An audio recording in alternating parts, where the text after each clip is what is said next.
science has begun to study the physics of the game and how it can benefit the player. As a kid, you just get a ball, you go out to the field, you're just kicking it, and you learn intuitively what way you can kick the ball to make it do different things. It doesn't necessarily make you a better footballer understanding scientific principles, but it's good to know the principles behind what you're doing. Scientists from UCD are setting up examples of how Newtonian laws impact on football. So we're using the conservation of momentum and the conservation of energy. We're going to test whether I can kick a ball faster if the ball is dead, not moving, or if a ball is rolling back towards me. So to see if there's a difference in a moving ball versus a dead ball. First up is the dead ball situation. So we've just seen that from the dead ball situation, the velocity was around 99-100. But will the moving ball be any faster?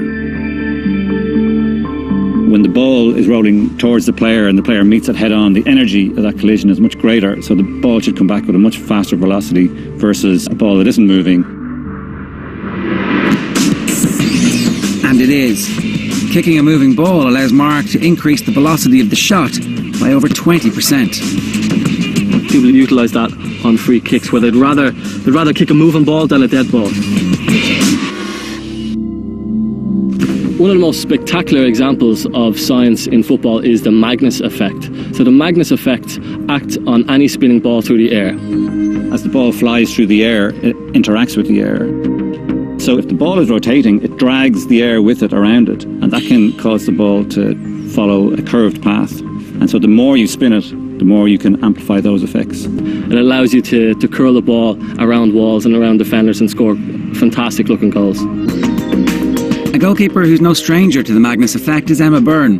With 100 international caps for Ireland and the winner of 9 Premier League titles and the UEFA Champions League for Arsenal ladies, she's seen the game evolve from the front line. The game itself is changing and evolving, so you have to keep up with that. Free kick technicians are becoming one of the key players in the teams.